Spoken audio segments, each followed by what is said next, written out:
if you're just joining us, Tim and I just kind of hanging out for a few minutes. We'll get started right after the top of the hour. All right, so you've got the Kraken wrapping the bus behind you. Cool as that. That is awesome. What is the coolest outdoor application you've seen? Oh, that's why it's there. This is my favorite piece of out of home creative. The level of detail, it might be a little bit hard to see in the background, but it looks like the tentacles are coming through the window and the glass is smashed out. The attention to detail on this is just incredible. And you didn't have to do that, right? You didn't have to go that far. Just the tentacles wrapping around would have been cool, but they really went all the way. So this is a favorite of mine. We have a campaign up right now in Los Angeles for a cannabis company, and they do a subscription box. So they used what's called an extension, and I think I have an example of an extension in the presentation, but they used an extension to take the box and really extend the box off of the billboard, so it looks like the box is opening up. So it's definitely a fun format. You can get really creative. Yeah, that's awesome. Yeah, I know you've got some in the talk too, but like that was, when Gene and I got talking, and I really started paying attention to the space more. You just start to like notice stuff happening. Yeah. And you start paying attention a little bit more, and you realize how creative you can be with this stuff, which is awesome. And that's fun too, right? Get outside the confines of just a little 1/2 inch by 1/2 inch display ad. Yeah. That's cool. Is that in London? It is. Yeah. Okay. What about Times Square? Do you guys like manage a lot there, or do you have access to a lot of the assets there? Because that's like the one where, to me, you just walk around, you're like, it's crazy. It's crazy. It's a candy store of out of home.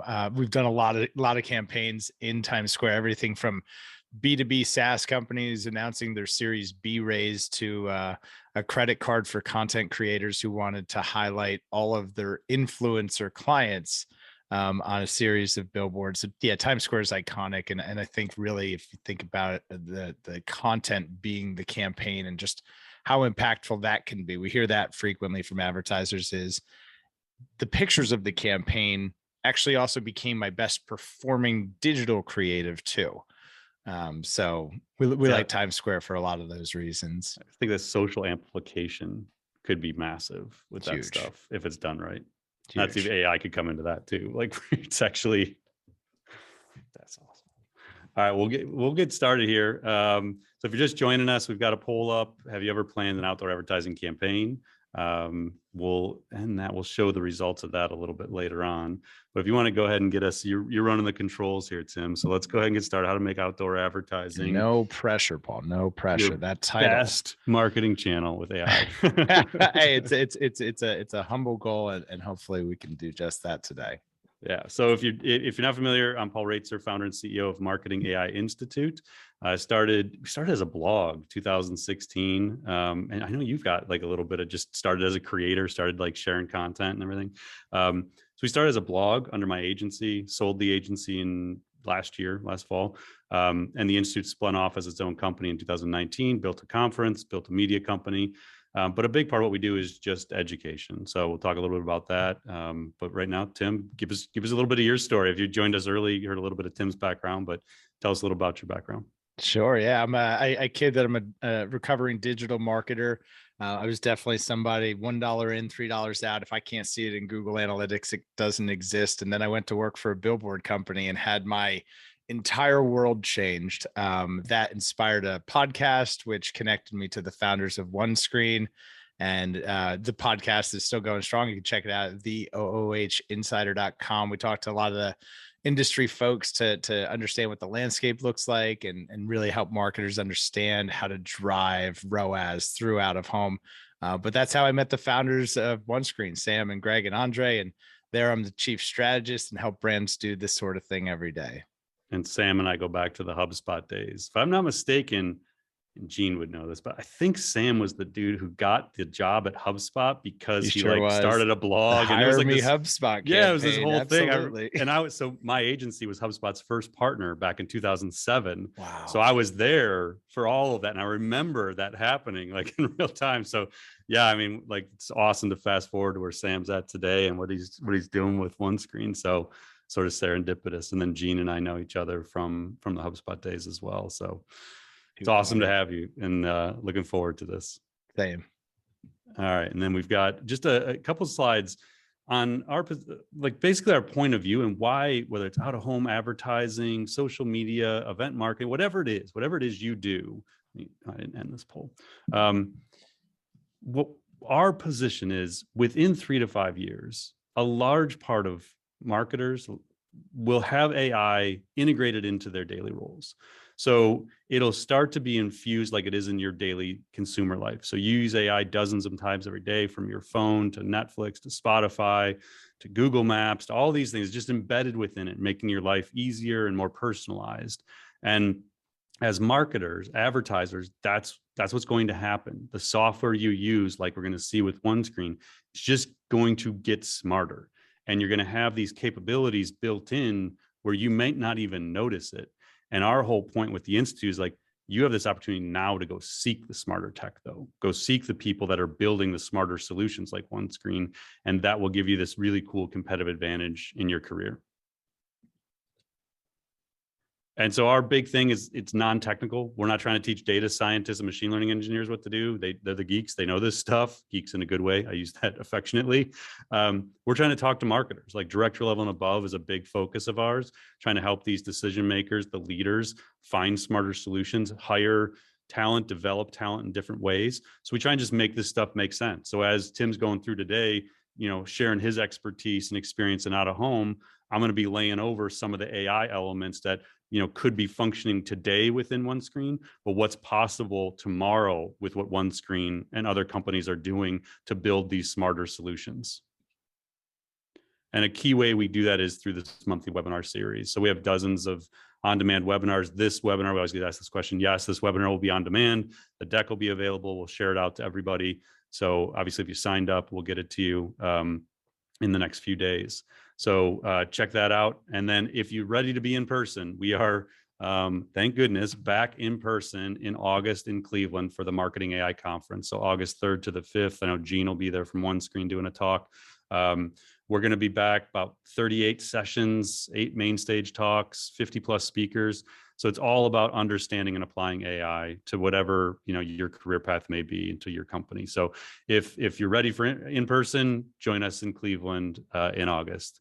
And I think with that, Tim, I'm going to turn it over to you. I'm going to hang out, answer questions as we're going. We've got monitoring the Q&A. Kathy from our team's there. We've got chat open. So be ready to ask questions as we're going. All yours, Tim. Excellent. Let's kick the tires and light the fires. This is going to be a lot of fun. We'll start with a little bit of a history lesson, some fun facts that you can showcase at your next cocktail party or barbecue. Like us, like OneScreen, out of home here in the United States was actually started by another Boston-based company. Just happened to be 170 years ago, and not too much has changed in all that time. But it was a company called John Donnelly and Sons. And if you've ever seen the movie Greatest Showman, P.T. Barnum, the billboards of the late 1850s and early 1900s, that was John Donnelly and Sons. They were the first ones to bring billboards to the United States, created the iconic Shell sign in Boston. And John Donnelly himself was what's called a bill poster. If you've ever seen a post no bills sign anywhere, it's for a reason. The bill poster was a job. That was somebody who went out with a bucket of wheat paste and a picture of an ad, and they put it up on a wall or they put it up on a billboard. So out of home has roots similar to ours at OneScreen. And like I mentioned, not a whole lot of innovation since then. So outdoor as a marketing channel has been slow to evolve because largely it's owned by multiple media owners. It's not like Facebook and Google where it's consolidated, it's rolled up in one place. But outdoors, lots of little media owners. So there's a lot of fragmentation with the industry, which has made it hard to buy, which has sometimes made it hard to agree on what's the currency, how do we understand impressions, and how do we associate values to things like that. So it's certainly had its own set of challenges, but in terms of evolving as we go into 2022, as we've seen iOS 14.5 become such a prevalent part of our lives, targeting become harder, analytics become a little bit more muddy. Outdoor is really poised to take over some of that. This is a quote from somebody that you may know, and or maybe like yourself. This is a gentleman named Rob Biederman, and he had mentioned to us early on in our fundraising that out of home for Catalent Technologies, out of home was their most effective account-based marketing channel. It was their most effective channel, but they couldn't buy it because it was so hard. They wanted to spend more money, but they couldn't. Throughout this, you may see out of home. Out of home means outdoor. Outdoor also kind of means out of home. We struggle from defining some nomenclature, but if you ever see OOH or out of home, it's the same as outdoor. It's all the same stuff. Any sort of ad that you come into contact in the real world. So we know it works, but it's super hard to buy. So what we did at OneScreen, the very first thing we did was we said, okay, it's hard to buy because there's so many different companies. There's so many things you can buy. So we created the first public access directory for all things out of home. Currently, we use it internally for our own demand team as we refine it and really get it ready for its big unveil. But this has really helped to expose different media owners and inventory formats that would probably never get considered by a big agency to pitch to a brand, small media owners who probably never going to get attention. So the idea here was really to democratize both sides, to give brands and advertisers access to everything, not just the biggest media owners, but then also to give smaller media owners a seat at the table and be discoverable by brands who are looking to do cool campaigns. So that was where we started and starting to stitch some of this ecosystem. Can we just bring everybody into the same place? Funny enough, it's never existed. No one's ever thought to just bring everybody to the same place. I remember when Sam told me, like, he was building a pitch deck for the company, and he told me this. I was like, nobody did this yet. Nobody did this yet, right? So it's the yellow pages, but for billboards. Yeah, it's 2022, and nobody did it. So we're pretty excited that we were the first to do it. One of the challenges, though, that quickly comes from that is there's a whole lot of options. That number grows every day. There are seemingly infinite options. You can do everything from planes to bus shelters to wrapped cars on top of cars, inside of cars, billboards, pizza box toppers. Currently, we have more than 847,000 different pieces of inventory that you could potentially run an ad on. So that's a lot of stuff. How do you sort through all that? Okay, sure, Tim, maybe it works. And it's definitely cool, but how do I make the decisioning easy? How do I start to think about this stuff? So if we haven't blown your mind yet, good, stick around. I think this is our first. So we had 33% have planned, 67% have not. All right, cool. So some folks nodding along saying, yeah, this has been a pain in my side before. I definitely empathize with that. And for folks that haven't done it, the good news is hopefully you'll never have to experience the pain that the other 33%. I know Kathy on our team where was this 20 years ago? She did this. Yeah, in a past career. It's not been easy. A lot of spreadsheets, a lot of Post-it notes. So like I said, despite all that, outdoor is really positioned perfectly to capitalize on what we think of as a $285 billion bubble. We've been paying attention to this bubble as far back as 2019, right before COVID lockdowns. There was a survey conducted by Live Intent, and they surveyed the social media marketers who were spending the most money online. So more than $100,000 a month on Facebook ads. And 47% of the audience then reported being concerned about being priced out of paid social altogether. So the top spenders before COVID lockdowns were afraid of being priced out altogether. Obviously, all those dollars ran online while we were stuck in our homes. So that only continued to go up. That drove people crazy. You saw ad fatigue set in a pretty big way. And we saw that folks were spending more than ever to get the same or less they were getting. Then we got iOS 14. We've got 50% of the country using some sort of ad blocker. 1 in 10 people now are using VPNs. So ad targeting online is getting really, really hard. But because everything we do is based on real world behavior, using artificial intelligence to understand audience behavior and movement has really positioned outdoor in a significant way. This is the $285 billion bubble that I was talking about, brands escaping into the real world, getting away from those digital marketing dollars and understanding that they need to diversify that media mix to unlock additional synergies from that spend. I was teaching a digital marketing class at my alma mater as the billboard guy. And I had asked the question of digital marketing students. There were about 20 students in the class. And I asked, who here uses an ad blocker? These are college age students who are spending $25,000 to $30,000 a semester to learn digital marketing as a profession. And half the hands in the room went up. And I thought, wow, that's kind of alarming. You're all paying to be here and to serve digital ads, and you're blocking them. And they said, yeah, absolutely. So it's real, it's happening, over optimized, blocked, and they don't want to hear from you. So how can you use out of home to get past that over optimization? How can you get past ad blockers? How can you find people in the real world using AI and out of home? Because we have two main goals as marketers: get more of our customers to come back more often, spend more money, and then find more customers just like our best ones. So here's how we use artificial intelligence to change outdoor, maybe make it your best channel ever. If you had a perfect salesperson, where would you put them? With OneScreen.ai, you don't have to guess. Just give us the area where you want to advertise. We'll instantly tell you where your target audience is and when they'll want to know more. Whether it is for an event, expanding the reach of your products, announcing a new location, or trying out of home for the first time. OneScreen.ai is your real-world advertising solution. So how does it work? We analyze millions of micro moments from key points of our customer's journey, then set a Goldilocks zone where we know we have the best opportunity to advertise.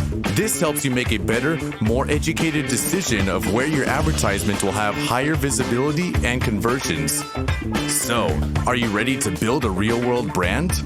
OneScreen.ai. And as I mentioned a little bit earlier, when we think about data, really it's understanding what's in your data. And as a brand, as a marketing decision maker, it becomes, we have a responsibility to understand where's that data coming from, how is it being used, whether you're collecting it personally yourselves or not. If you're using it for a campaign, it's important to know where's that data coming from. This is my brand, especially in the real world. This is my brand in the real world. How is data being used on behalf of my real world brand? So all of the data that we use is for commercial real estate and urban planning. What's cool about that is it's not subjected to the same privacy laws as ads online. The targeting is for that. And what it allows us to do is analyze any point of interest in the real world. It could be a business, it could be your business, it could be your competitor's business. If you're a born online business and you primarily transact via e-commerce, we could find your real world competitor. If you're Chewy.com, let's go after PetSmart. You can use this to target any point of interest in the real world. You want to see who goes to Central Park, we could do that too. But that data is used for commercial real estate. It's used for urban planning. It's not subjected to those privacy laws. It's about 55% iOS and 45% Android as we look at those audiences. And real quick, Tim, one thing I'll say, just, give people the context of the AI component. There's a fantastic book called Prediction Machines. And that was one of the ones that opened my eyes to like all the applications of AI in marketing advertising overall. And the basic premise is the future of all business is telling machines, AI, what to predict, and then knowing what to do with those predictions. So that's what machine learning does. It makes predictions about outcomes based on data. So the data that powers, the data is the core, and then you build the machine learning models to use that data to make predictions. And so everything like Tim's going to talk about as we look at all these things around personalization and targeting, prediction is at the core of AI and at the core of every next gen business. No matter what industry, they're building better predictive models. And so it's just like a really important concept to understand about what AI actually is. At its core, it's machine learning is the main subset. And what machine learning does is makes predictions using data and then gets better and better over time. Thank you for adding that. I could not have articulated that as beautifully. So thank you for adding that. And this is an example actually that we pulled together for a company out of Las Vegas. They're an early stage startup born out of COVID by a pharmacist actually, who was seeing a really high prescription abandonment rate amongst seniors, obviously due to lockdowns. And he said, well, how can I solve this? How can I get prescriptions to seniors? So this was launched in Las Vegas. They've now scaled. They're opening additional markets. And they came to us and said, hey, we want to find folks that currently go to a pharmacy picking up prescriptions regularly, and we would like to be able to introduce them to our service so that they don't have to go do that. The very first thing we did here, and nothing predictive or AI about this, is just a good old-fashioned Google map. But methodologically, this is our process, is to ingest all of those key points of interest that the brand is interested in targeting, in this case, people who shop at pharmacies in Las Vegas. So we wanted to just see them visually on a map. Where are they all? And there's a whole lot of them. From there, we pick all of a sample size, but we do this report for all of them, but we pick a sample size of all of those pharmacies, and we look at the analyses and to understand who's the audience, how do they move, and that allows us to start to put together really a market level view of the customer. In this case, we're looking at Experian Mosaic profiles of customers that shop at a specific CVS, and you'll see more of this build out over the next couple of slides. But what we're looking at here is, okay, a percentage of their audience, 80% of the traffic, thinking about Pareto's principle, 80% of your revenue is coming from 20% of your customers, or 20% of your product line is driving 80% of your revenue. Thinking about 80% of the CVS customers for this location, who are they? Like, how much money they make, what are their interests? And we're able to see, as a percentage, for every 100 people that go to this CVS, 29 of them are a cultural connection profile, 24 of them are family union, and then 5 out of those 100 would be aspirational fusion. You can see what those audiences actually mean at the bottom. And we help brands walk through this. Right now, we take the platform, our team are the internal users, and we help you to understand all of these things about your brand and your campaign. We're able to see the real world buyer's journey. Where do they come from before? Where do they go to afterward?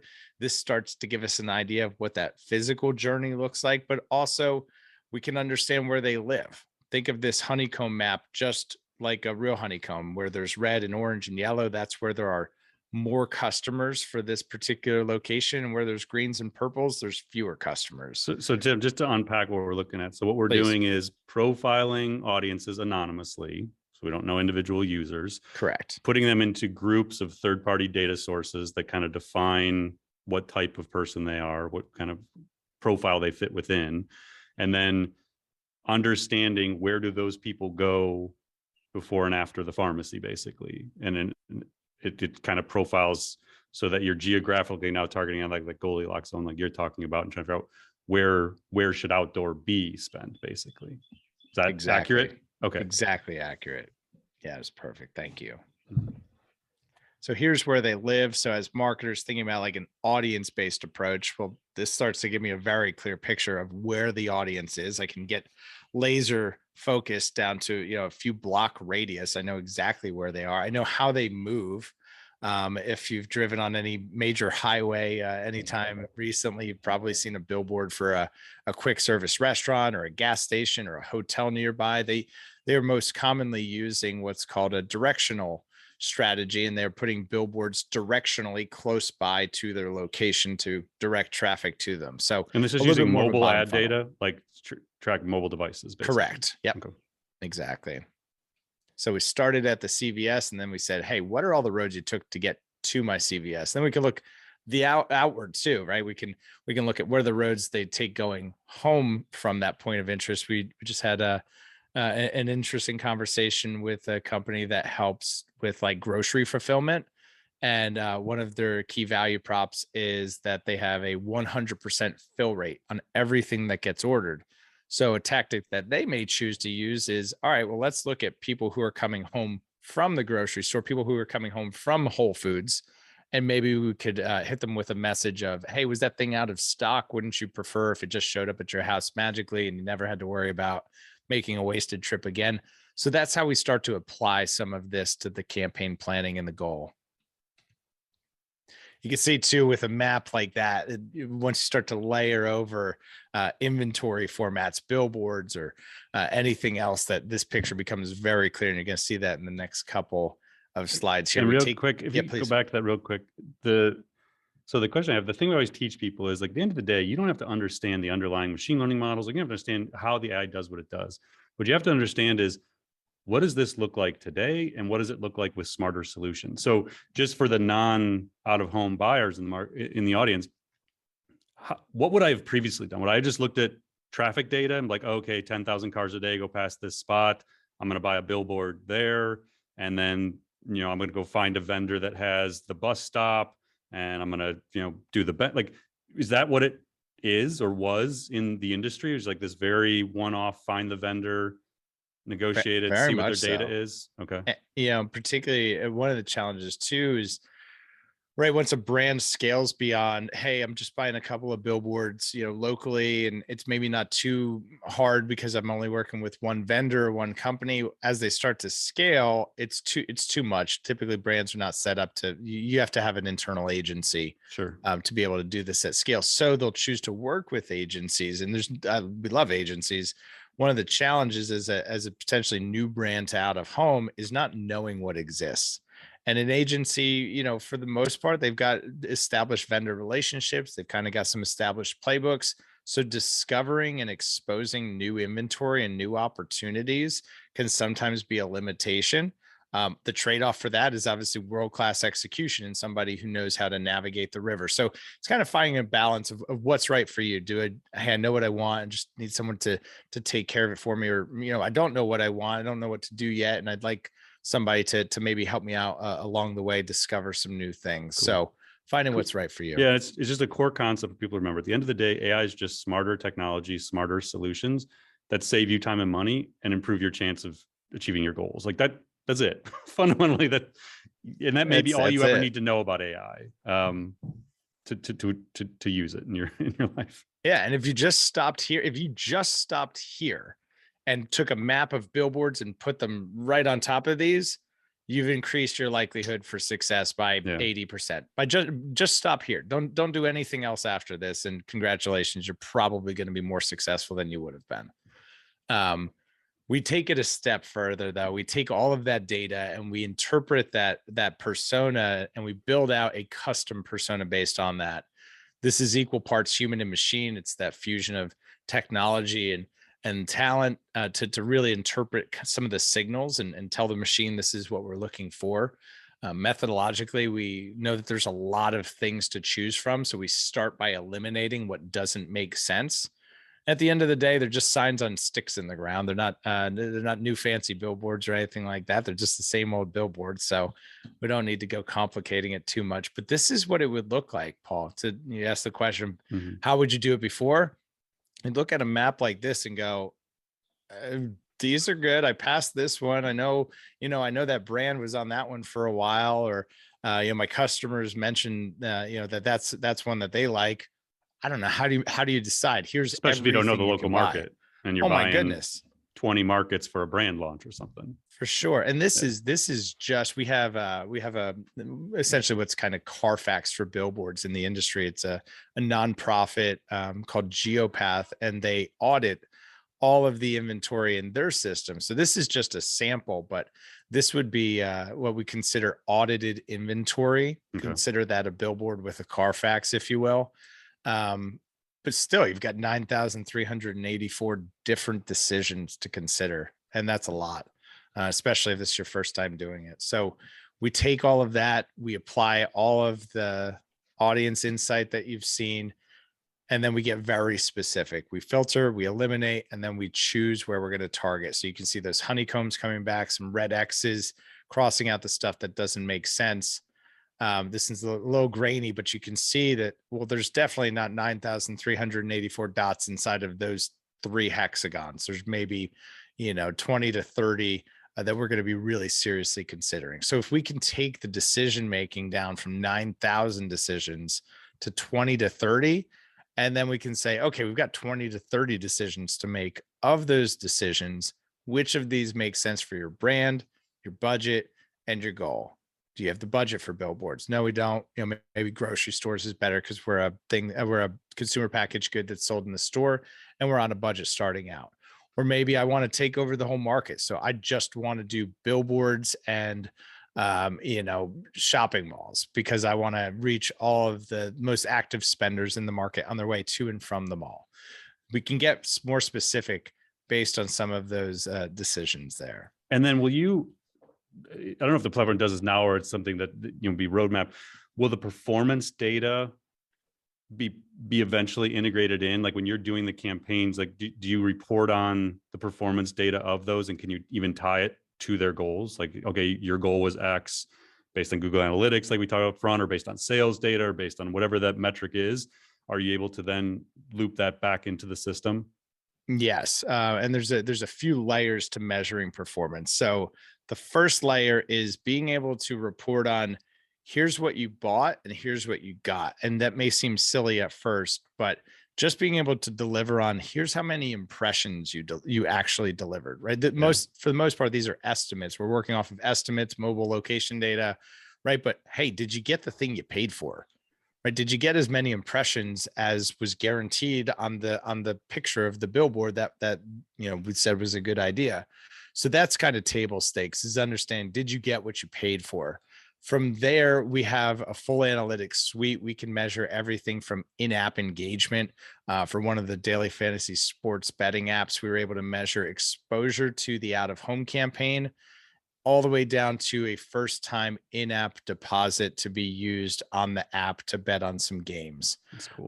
We can do foot traffic. Really, what we see to be the purest analysis, if you will, is inside of your own Google Analytics.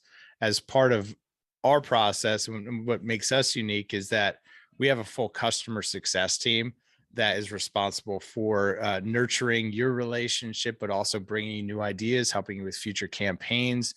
And in that process, we install a series of Google Analytics dashboard views, and we're constantly educating and teaching and training your team on how to see inside of your own data what the impact is. We have the ability to give you a pixel where we can measure who saw a campaign, came back to the website. Did they put something in their cart? Did they buy something? We did another campaign for an NBA franchise who wanted to measure exposure to the campaign down to a cost per visit. So who saw the campaign and who showed up to one of my games?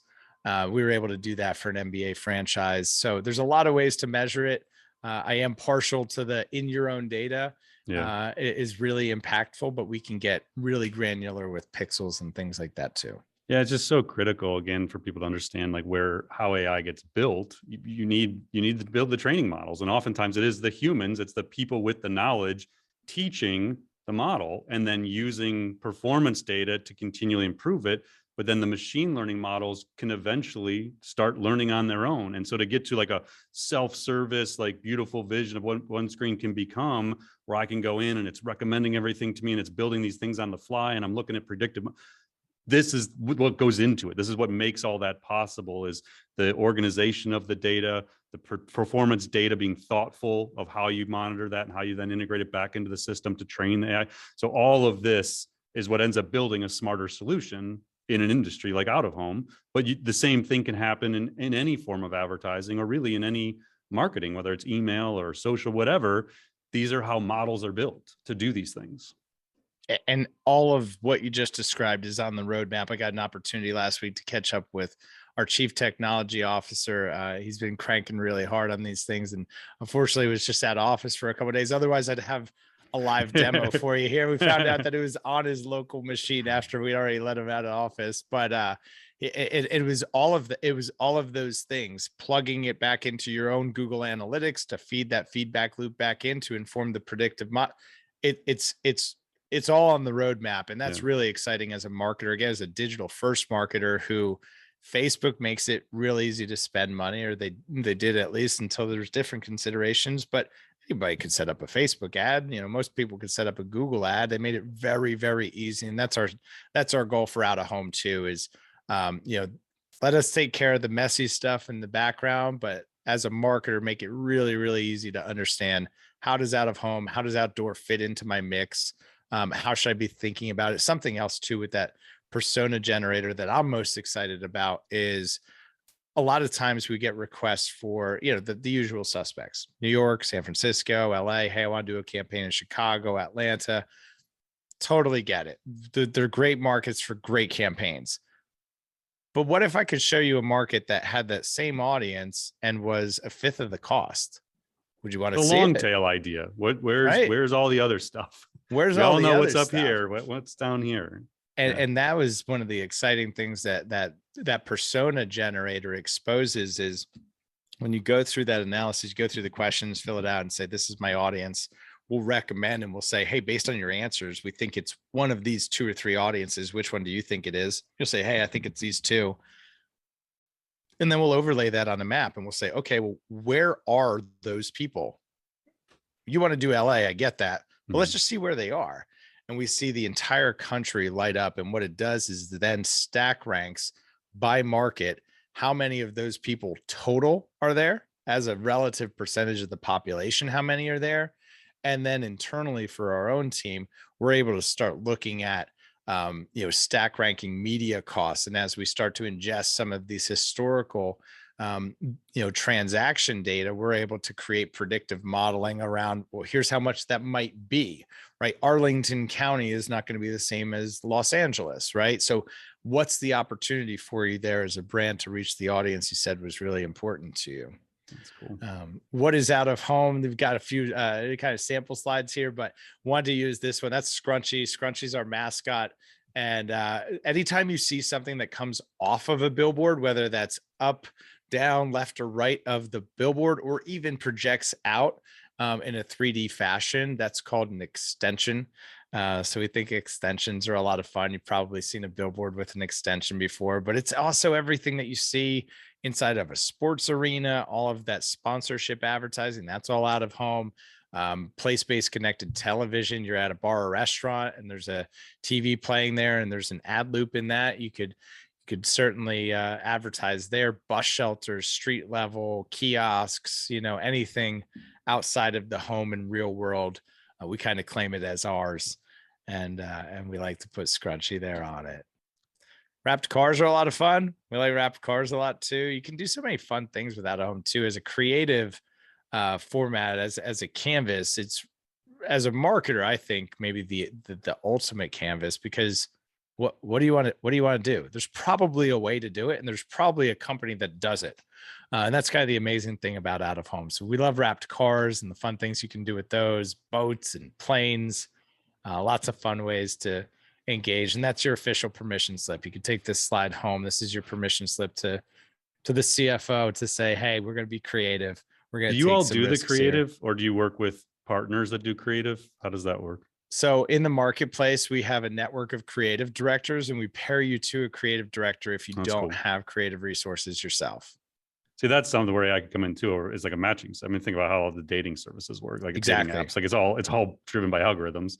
So yeah, you could like who specializes in what, and then as you're recommending what the buy should look like, you can automatically recommend the creative professional alongside those. It's almost like you think about going to like a hospital website and you're searching for knee injuries, and dynamically it's showing orthopedic surgeons next to it who happen to have availability in your area. Same concept. You're identifying a need, and then the AI is where the matching excels. And just say, here you go. And it's just like the simplicity and the ease of use for the consumer is so logical. Yeah, absolutely. And that's something that we see too, is that especially first-time brands, first brands that are new to out of home that we've had the most success with are typically still scaling. We work with brands big, small, and otherwise, but the brands that have taken most advantage of this are scaling brands who are limited in creative resources, or maybe haven't done out of home creative before, and they want an expert to do it either for them or to consult with their team along the way. So we work with publicly traded companies, we work with pre-seed startups, and they've all taken advantage of the creative consult at least. So we help with that. If you want to learn more, you can definitely go to OneScreen.ai and click on Learn. On the Learn tab, you've got a whole bunch of ebooks that we think are really killer, and then we've got an awesome blog too. So lots of resources there. And then our YouTube channel is kind of fire too. We put up a lot of videos of campaigns. You can kind of see the whole top 2 rows are just different campaigns we've done. In fact, the bottom right there, it says Hunt a Killer Who Killed Beth. That campaign is up for a big industry award called an Obie, which is like the Grammys for out of home. And that's a born online brand popularized through Facebook ads. It's a murder mystery subscription box. They did a campaign in Austin where they wrapped buses and painted body outline stencils on the street. So definitely check out OneScreen over on YouTube too. But the big thing in this is ultimately determining what's right for you. There's a ton of stuff. There's no shortage of options. So we'll throw that out. But how do we make the decision that's right for your brand, for your budget, and ultimately for the outcome that you're looking to create? So I think that's it, Paul. No, that's Thanks so awesome. much for having us. And again, I think like, a primary takeaway is anywhere, any business case, any industry where there's a lot of data and you need to make decisions, AI will be playing a role. And again, I don't care if it's out of home or email or social or analytics or advertising or whatever. You need smarter solutions. We aren't capable, especially as marketers. I mean, if you're a data analyst and this is what you do, great. Like, have at it. That is not me. Like, I don't want to spend all my time in pivot tables and stuff. I love them, but I don't want to have to spend all my time building them. I want to be creative and strategic. So I would rather things were recommended and you're looking at it and saying, okay, this is down to 20 to 30 choices. Now, as a human, I use my intuition to make decisions. The machine's not going to make the decision for me, but it should narrow my choices and make recommendations. And again, you see this everywhere in our consumer lives, from healthcare to dating to wherever. It's not making decisions for you, just filtering information. And the smarter the AI gets, the better those recommendations become. All right, we got a few questions. We got a little time here. So we touched on this one initially a little bit, but how do you measure success? So you talked about analytics. Are there any other components to measuring the success of the campaign, or even how you audit up front to ensure that you know what success looks like to the brand?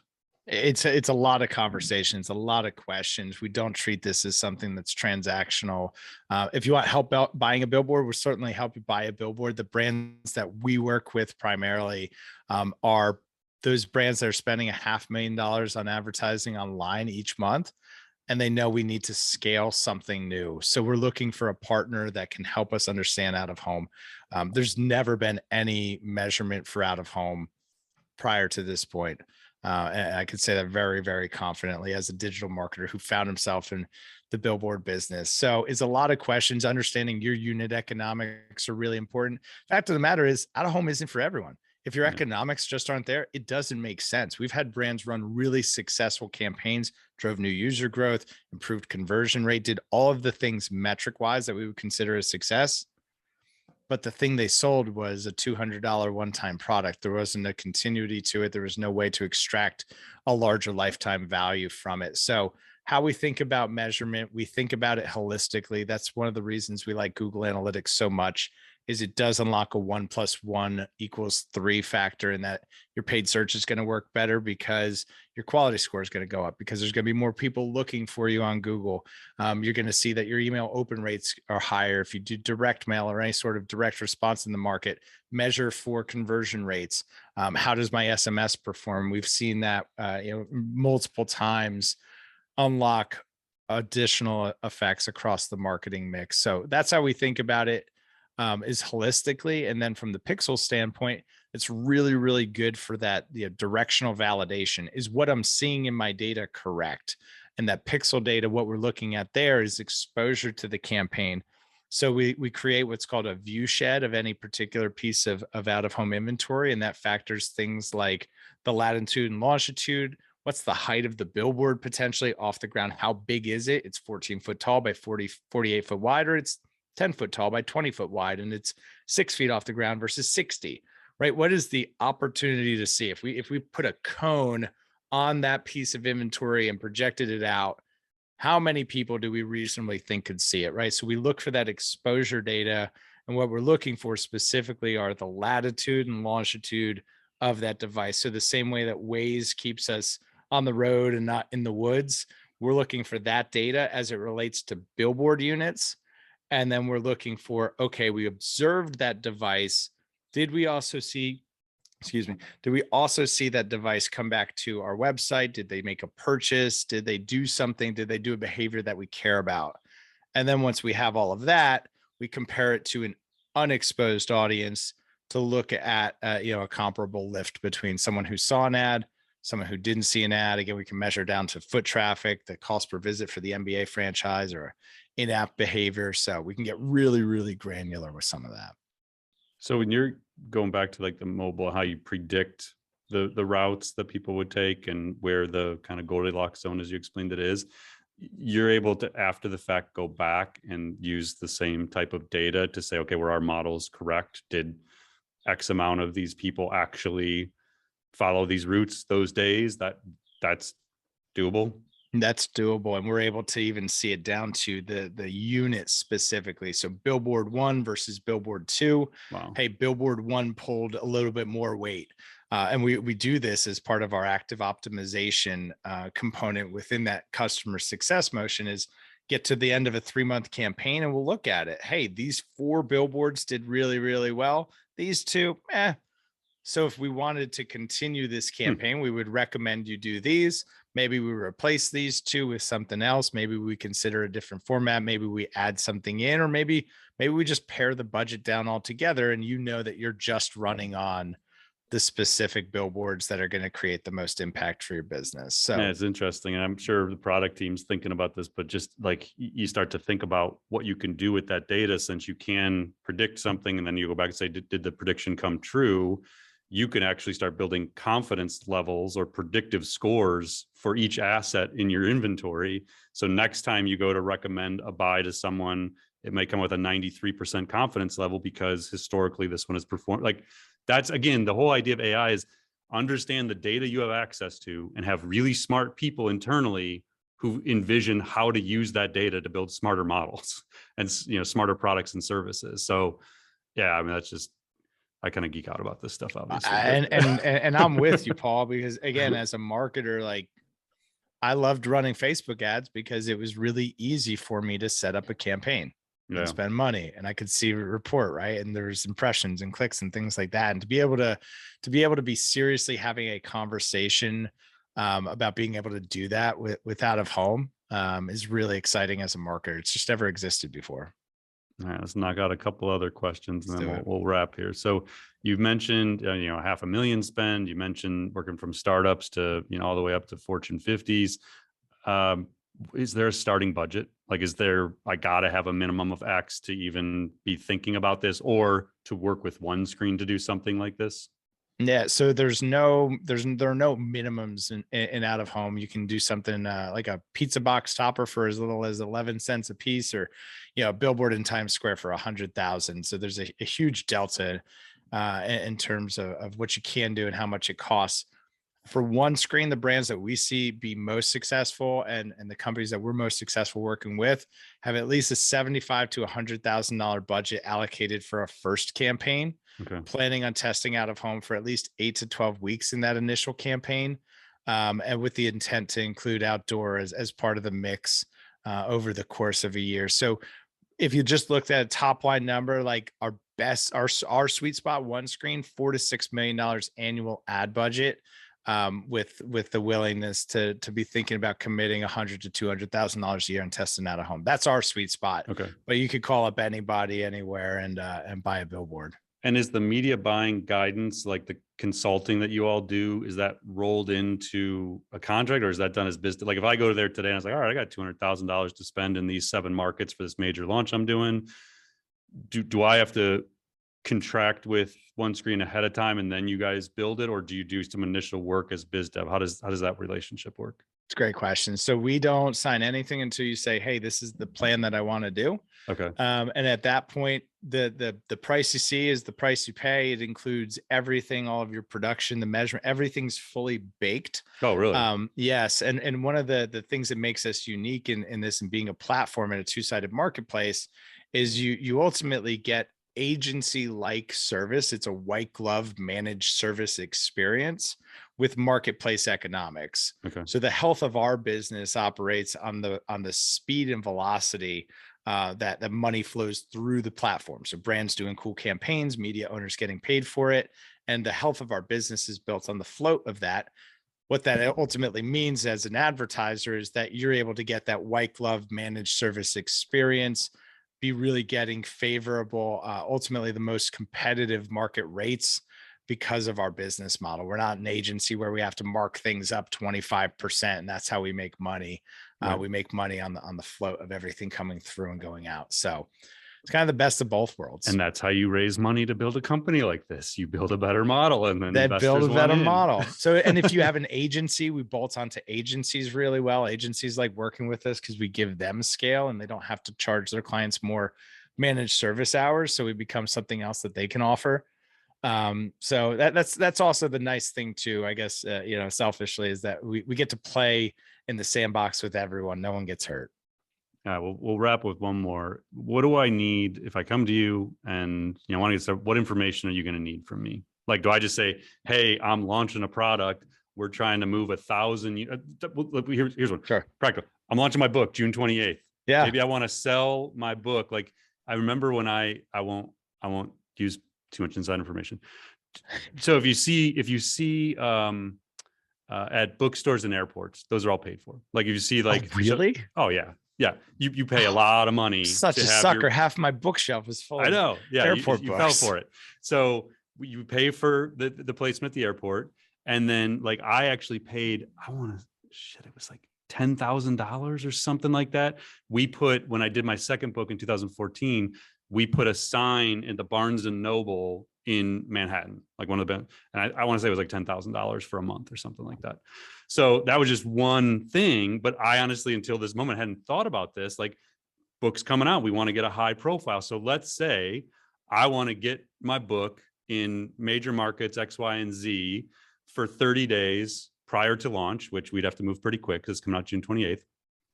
What else would you need to know from me to like say, all right, like what is that it? Like you just need a goal and a campaign idea and then you go to work? Yeah, that's really it. You give us a goal and a campaign idea. If you have more baked ideas of, hey, I'd really love to do this, or I've done this before and had a lot of success, or hey, I have an existing relationship. Can you work with my friend who sells media, or I get great rates from them? Yeah, totally. We'll just upload that.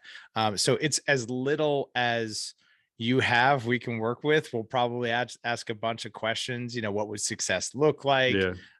Do you think about this? How do you think about unit economics? What's your current conversion? How is it going to be sold? We're going to ask a lot of questions to understand how are we going to use out of home to help you accomplish that objective. And then we'll come back and we'll show you a plan to do that. Okay. We need to talk. Deal. Well, this has been awesome, Sam. I really appreciate it. I keep learning more and more about the space and becoming more intrigued about it. And, again, when I first talked to Sam, when he was building the pitch deck and stuff, I was like, yeah, I don't know, man. Like I didn't fully understand the market because I didn't understand the problem that you all were solving. And then the more I talked to Sam, I was like, wow, this is a pretty big thing that we're looking to solve. So I love every chance I get to talk with people from OneScreen, and we appreciate you all being a part of it. We appreciate you taking the time to do this today. Everybody who joined live, everybody's going to watch this on demand. We appreciate you taking the time to learn. And what's the best way to get a hold of you, Tim, if they want to reach out and connect? Are you LinkedIn guy, Twitter? What's your channel of choice? I'm a LinkedIn guy. If you want to get me on LinkedIn, it's just Tim Rowe, 7 letters, 2 syllables. You'll find me pretty quickly. But if you want to email me directly, it's just tim@OneScreen.ai. And Paul, on behalf of OneScreen and out of home at large, thank you for giving us the opportunity to share what's really exciting stuff. All right. Well, thanks so much. We'll talk with everyone soon. Thanks again, Tim. Thank you. All right.